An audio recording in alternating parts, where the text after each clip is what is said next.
Waktu menunjukkan pukul 23.47. Di gedung Wirabuana, hanya tersisa satu orang yang masih bekerja. Namanya Dimas. Karyawan lembur yang setiap malam menjadi orang terakhir yang pulang. Malam itu, saat dia mulai merapikan barang, lampu depan resepsionis yang biasanya tidak pernah mati tiba-tiba padam. Gelap. Hanya tersisa cahaya hijau dari lampu darurat. Samar-samar menerangi dinding, tempat plakat besar bertuliskan Gedung Wirabuana, dengan huruf timbul berwarna emas. Dimas tidak terlalu memikirkannya. Gedung ini memang tua. Listriknya sering bermasalah. Seperti pengumuman dari Satpam, mulai pukul 10 malam, hanya satu lift yang beroperasi. Lift nomor 1. Dimas berjalan ke ujung lorong. Pintu lift nomor 1 sudah terbuka. Seperti mulut yang menunggu dimasuki. Dia masuk. Menekan tombol lantai 1. Pintu tertutup perlahan. Lift mulai turun. Lantai 3 berhenti. Pintu terbuka. Lorong kosong.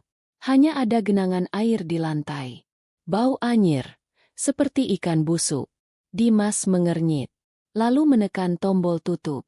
Lantai 2 berhenti lagi. Pintu terbuka.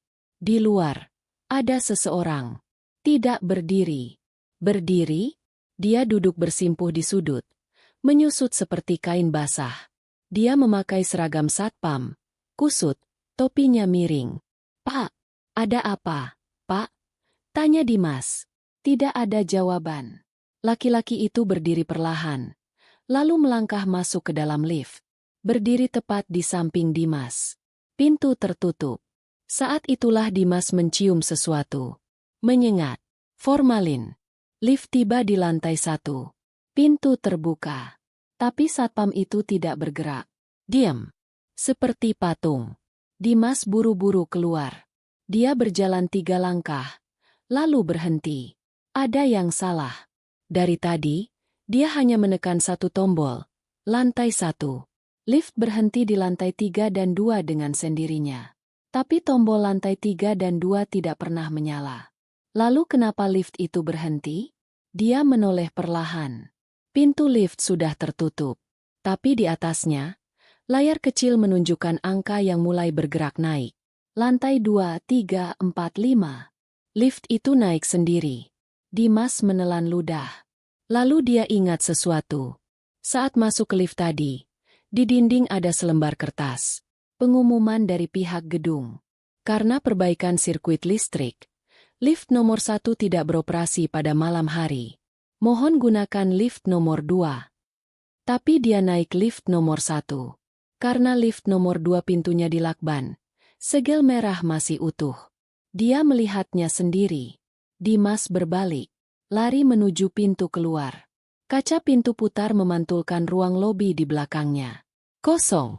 Tapi di meja resepsionis, ada tumpukan abu. Masih mengepul tipis. Seperti sesuatu yang baru saja terbakar. Dia mendorong pintu putar. Keluar ke malam yang dingin. Tiba-tiba ponselnya bergetar. Nomor tak dikenal. "Lokel." Dia angkat. Suara berisik. Seperti sambaran listrik. Lalu suara seseorang. Perlahan.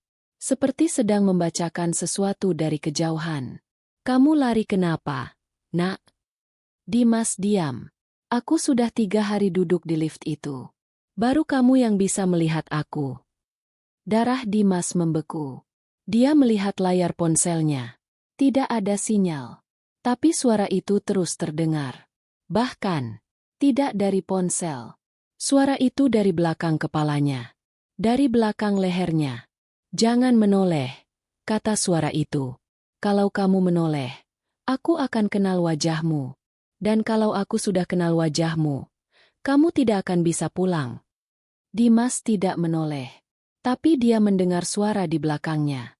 Suara sepatu menginjak dedaunan kering. Semakin dekat. Semakin dekat. Lalu, satu tangan menyentuh pundaknya. Dingin. Bau formalin. Ponsel jatuh ke tanah. Layar masih menyala. Durasi panggilan, 0 menit 47 detik. Tapi tertulis. Panggilan keluar, tidak ada riwayat panggilan. Dan di kuku jari tangan yang menyentuh pundaknya, ada kerak merah gelap. Seperti karat atau darah kering. Dimas tersentak bangun. Dia masih duduk di meja kantornya. Layar komputer menyala. Jam menunjukkan pukul 23.45. Hanya mimpi, bisiknya. Dia lega.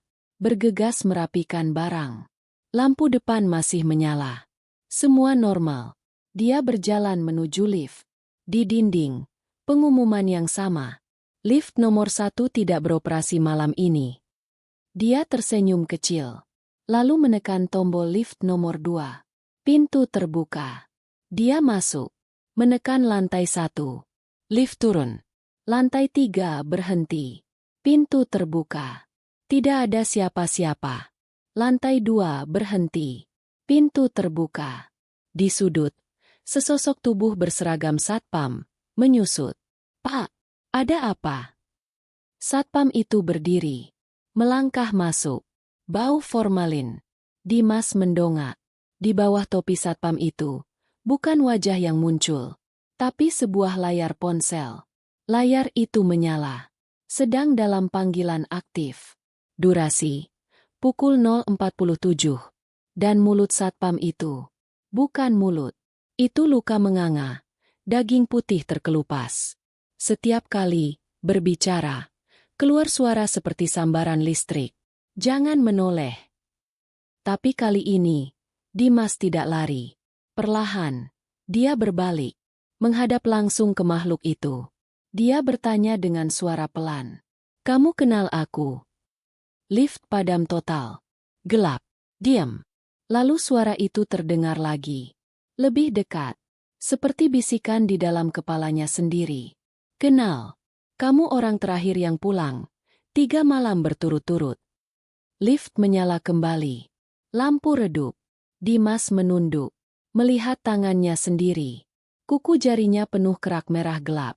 Seperti karat. Atau darah kering. Dan dia teringat sesuatu. 3 hari yang lalu, ada satpam yang hilang di gedung ini. Tidak ada yang menemukannya. Tidak ada yang mencarinya. Dan dia selalu pulang paling akhir. 3 malam berturut-turut. Layar ponsel di wajah satpam itu berkedip.